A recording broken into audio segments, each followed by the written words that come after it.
आवराज दादा, अहो तुम्हाला जर एवढं वाईट वाटत असेल तर मग ते चिन्ह पळवून गद्दारी करून कपट कारस्थान करून, जसं तुम्ही मुलाखतीत म्हणताय की मी कुणाचे काही पळवलेलं नाही, एकनाथ शिंदेचं चुकलं, अहो मग त्याचं चुकलं तर त्याच्या घरी 50 वेळा उंबरा झिजवायला कशापायी गेलात तुम्ही? कशापायी? हे संदीप देशपांडे आम्ही तर ते सोडा, यायला साधी 149 ची नोटीस आल्यावर पळून जाणारा माणूस काय बोलायचं, सोडून देते. आणि सगळे कॅमेरेवाले राज साहेब काय बोलतात, याकडे महाराष्ट्राचं लक्ष. अरे कुणाचं लक्ष नसते, कुणाचं लक्ष नसते, काय घेणं कुणाला.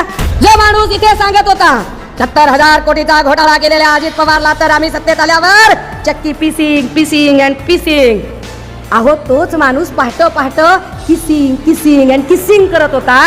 आता तुम्ही दर वेळेला बिनशर्त पाठिंबा देणार, दर वेळेला कसं काय बरं, कसं व्हायचं? म्हणजे ते फार चांगली ओळ आहे बरं का. जो पूरी न हो सकी वो आस हूँ मैं, जो पूनम न पा सकी वो रात हूँ मैं, जिंदगी कहकर न इसे रुस्वा कर, जो बिन कफन के चली वो लाश हूँ मैं. हे सांगता आहेत. फक्त एकदा माझ्या हातात सत्ता द्या, फक्त एकदा. किती दिवस झाले देवा, हजारो ख्वाहिशें ऐसी है कि हर ख्वाहिश पर दाम निकले. आम्ही ठामपणे लढू, आम्ही कुणाच्याही उंबऱ्यावर गेलो नाही. तुमच्या स्टाईलमध्ये सांगायचं झालं तर घ्या ना फॉर्म परत, घेता का फॉर्म परत, घ्या ना, लेकरू आहे माझं. आम्ही गेलो नाही कुणाच्या दारात. म्हणजे काय मातोश्रीने ऐसे वैसो को दिया है, कैसे कैसो को दिया है.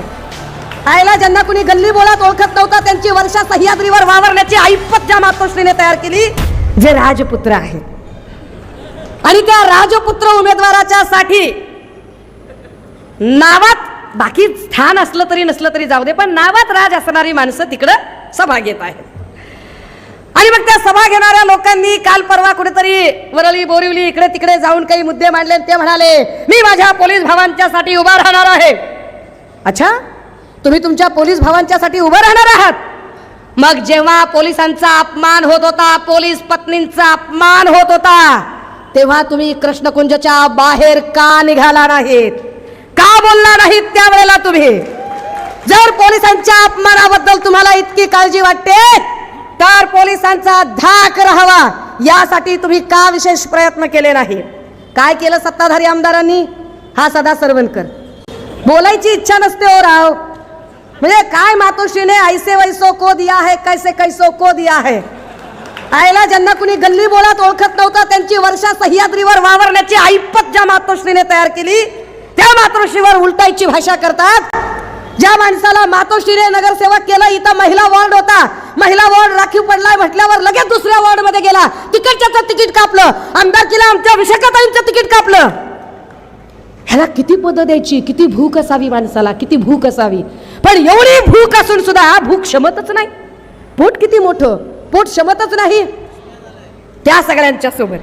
बरं, त्या सदा सरवणकरने जेव्हा हवेत गोळीबार केला तेव्हा कृष्णकुंजवाल्यांना का आठवण आली नाही बरं की लॉ अँड ऑर्डर बिघडत आहे हा, आणि सदा सरवणकरच्या विरोधात तुम्ही गुन्हा दाखल केला पाहिजे? राज साहेब, अहो तेव्हा जर तुम्ही सदा सरवणकरच्या विरोधात गुन्हा दाखल करण्यासाठी तत्परता दाखवली असती तर आज तुमच्या राजपुत्राच्या विरोधात त्याने फॉर्म भरायला इथं राहिला नसता. तुम्ही केलेलं पाप आहे, भुगतान कुणाला सांगताय तुम्ही? ते त्यांनी आम्हाला सांगायचं. काय काय बोलतात माणसं, काय काय सांगतात. ते म्हणाले महाराष्ट्राचं राजकारण हे नाचवलंय, असा महाराष्ट्र नव्हता, हे महाराष्ट्राचं राजकारण कुणी खराब केलं? मग त्यांनी सांगायला सुरुवात केली, या महाराष्ट्रामध्ये तो अजित पवार उठतो, सकाळी सकाळी शपथविधी करतो, पुन्हा घटस्फोट देतो, मग दुपारी.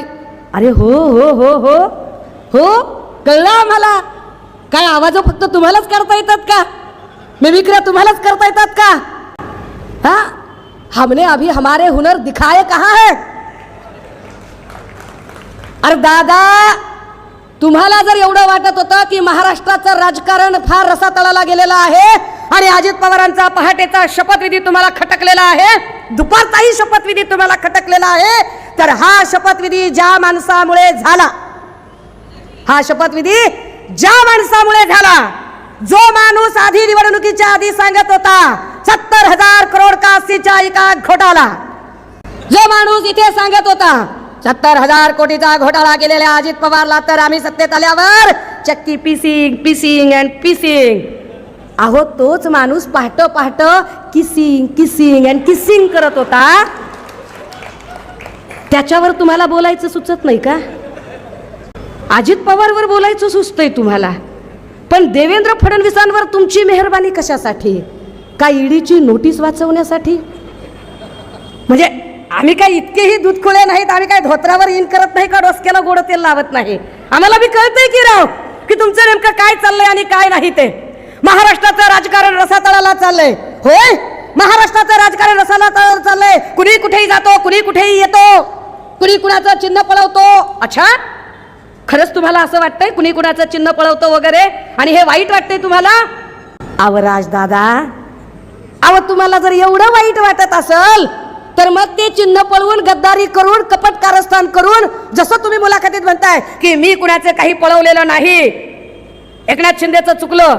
अहो मग त्याचं चुकलं तर त्याच्या घरी 50 वेळा उंबरा झिजवायला कशापायी गेलात तुम्ही? कशापायी? फक्त एवढ्यासाठी की तुमच्या राजपुत्राला इथं बिनविरोध लढता यावं म्हणून तुमच्या एका जागेसाठी सगळ्या जागेवरच्या मनसैनिकांचा बळी देऊन तुम्ही एक जागा वाचवायचा प्रयत्न करता. आणि तुम्हाला वाटतं की तुम्हाला फार कळतं आणि तुम्हालाच महाराष्ट्राचा अभ्यास आहे. हे आव्हान बंद करा. ते सांगताहेत फक्त एकदा माझ्या हातात सत्ता द्या, फक्त एकदा. किती दिवस झाले, किती दिवस झाले देवा. हजारो ख्वाहिश ऐसी है कि हर ख्वाहिश पर दम निकले. म्हणजे ते एक फार चांगली ओळ आहे बरं का. जो पूरी न हो सकी वो आस हूँ मैं, जो पूनम न पा सकी वो रात हूँ मैं, जिंदगी कहकर न इसे रुसवा कर, जो बिन कफन के चली वो लाश हूँ मैं. किती वेळा म्हणायचं की मला महाराष्ट्राची सत्ता द्या, मी बदलतो. दादा, अहो तुम्हाला महाराष्ट्राची सत्ता बी द्यायचं ठरवू. आपण सत्ता देण्यासाठी निवडणुका तर लढल्या पाहिजेत. आता तुम्ही दरवेळेला बिनशर्त पाठिंबा देणार, दरवेळेला कसं काय बरं, कसं व्हायचं? त्यासाठी निवडणुकीच्या रिंगणात तर उतरावं लागेल ना. अहो तुम्हाला तुमच्या एका लेकराच्या जागेसाठी सदा सरवेंकरवर दबाव आणावा लागतो. तुमची एवढी हिंमत नाही की मोकळेपणाने मैदानात यावं आणि लढावं आणि तुम्ही महाराष्ट्र जिंकायच्या बाता मारायच्या. राज साहेब, तुमचं राजकारण महाराष्ट्राला कळलंय. तुमचं राजकारण हे महाराष्ट्र हिताचं नाही, तुमचं राजकारण हे मनसैनिकांच्याही हिताचं नाही आणि फक्त उद्धव ठाकरे यांचा द्वेष करणे आणि त्या द्वेषापुरतच मर्यादित आहे. त्याच्या पलीकडे तुमचं राजकारण जात नाही, त्याच्या पलीकडे तुम्ही काहीच बोलू शकत नाही. काल परवा ते भाषणात सांगत होते, आताही सांगतील ते, आताही कदाचित बोलतच असतील. आणि सगळे कॅमेरेवाले राज साहेब काय बोलतात, याकडे महाराष्ट्राचं लक्ष. अरे कुणाचं लक्ष नसते, कुणाचं लक्ष नसते. काय घेणं कुणाला, हा किसमे गलबाला काय घेणं देणं कुणाला? काय बोलणार, हे महाराष्ट्राची उत्सुकता आहे, महाराष्ट्राचं लक्ष लागलेलं आहे. आणि मग महाराष्ट्राने ते काय बोलणार, हे कोळीवाडे आपले कसे काय राखायचे असतात, सगळे कोळीवाडे आपण राखले पाहिजेत. कोळीवाड्यातल्या लोकांनो, हे माझ्या कोळी बांधवांनो, मी तुम्हाला सांगतोय काय की तुमचा शत्रू समुद्रातून येणार नाहीये, तुमचा शत्रू जमिनीवरून येणार आहे. कुठं सांगतायत? सभांमधून. दादा, अहो शत्रू जमिनीवरून येणार हे ठीक आहे, पण तो कोण आहे त्याचं नाव घ्यायची हिंमत करा की त्या शत्रूचं नाव अदानी आहे हे का छातीत ठोकपणे सांगत नाही? त्या शत्रूचं नाव अदानी आहे आणि अदानी नावाचा शत्रू हा इथे शिंदे फडणवीसांनी पायघड्यात टाकत बोलावून घेतलाय. यावरती छाती ठोकपणे कधी बोलणार आहात? आणि जर तुम्ही इतके कन्फ्यूज असाल, ते म्हणतात ना काहीतरी ती शोले मधला डायलॉग, कहना क्या चाहते हो, कहना क्या चाहते हो, या इतक्या संभ्रमित अवस्थेत जर तुम्ही असाल तर मतदारांनी तुमच्या कुठल्या भूमिकेचा म्हणून कुठल्या भूमिकेला स्वीकारत तुम्हाला मतं द्यायची बरं? काय म्हणजे काय बोलावं, त्याला काही लिमिट नाही. मग त्यांनी अजून एक मुद्दा काढला. ते म्हणाले पोलिसांवर आमचा 100% विश्वास आहे. मग पोलिसांवर हल्ले होताना गप्प का आहात? कोण गप्प आहे? कोण गप्प आहे पोलिसांवर हल्ले होताना? पुण्यामध्ये पोलीस अधिकाऱ्यावर कोयता गँगने वार केला. कुठे होतात मिस्टर राज आपण? जेव्हा कोयता गँगने पोलीस अधिकाऱ्यांवर वार केला त्यावेळेला कोण बोलायला आलं तिथे? मग ते म्हणाले एक आंदोलन दाखवा तुमचं, एक आंदोलन. जे काही केलं ते मनसेनं केलं. कोणतं आंदोलन केलं तुम्ही?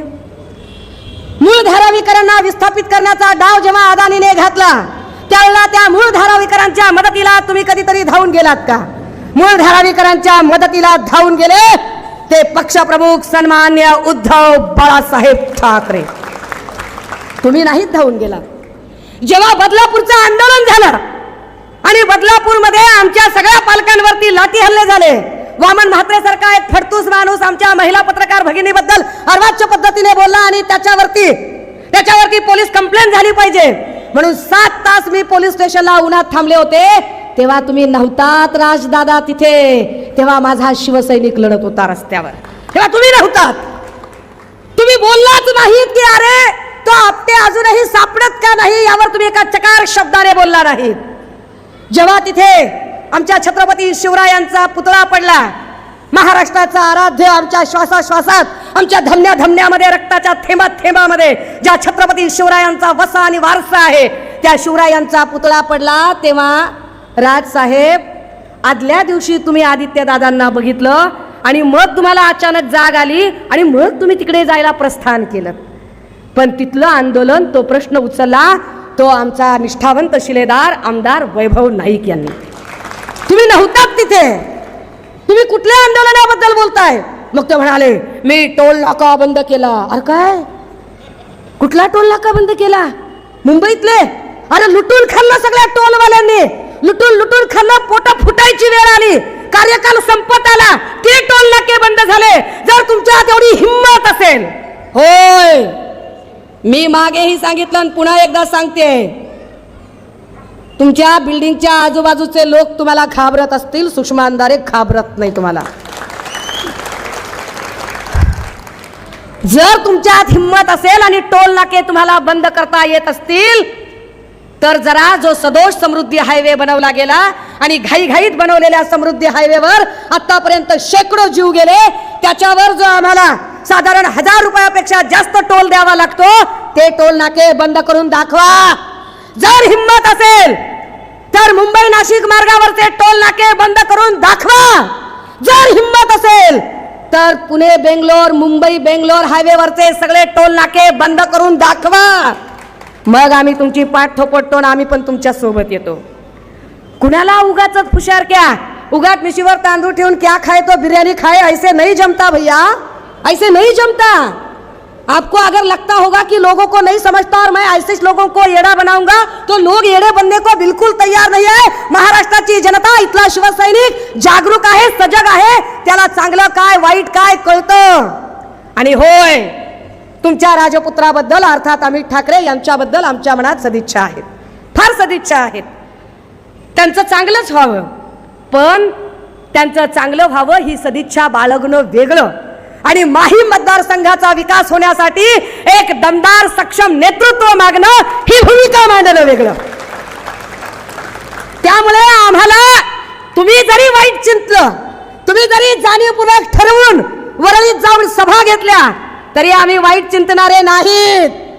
आम्ही फक्त एवढंच सांगू शकतो तुम्हाला की तुम्ही एका सीटसाठी अख्ख्या सगळ्या जागांचा जेव्हा बळी देता आणि त्या जागांचा बळी देऊन तरीही तुम्हाला विश्वास येत नाही. एकीकडे आम्ही लढत असताना सांगतो की आमच्या समोर कुणाला उभं करायचं ते उभं करा. हे संदीप देशपांडे आम्ही तर ते सोडा.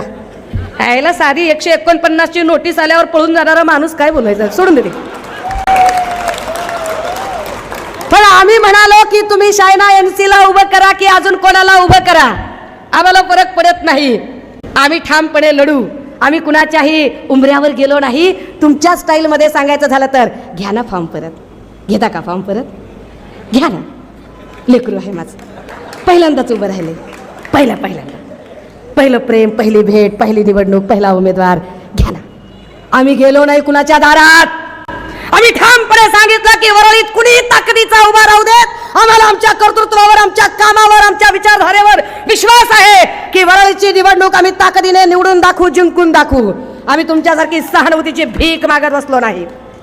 आमची भूमिका ही होती की माहीममध्ये एकीकडे एक अत्यंत गरगंज, ज्याने एका गिरणीच्या साध्या वस्तीमध्ये राहणारा माणूस, ज्याच्याकडे अब्जोची प्रॉपर्टी येते, असा एक उमेदवार, दुसरा एक राजपुत्र उमेदवार, आणि दोघांच्या समोर लढत देतोय तो आमचा जनमानसातला सर्वसामान्य निष्ठावंत शिलेदार.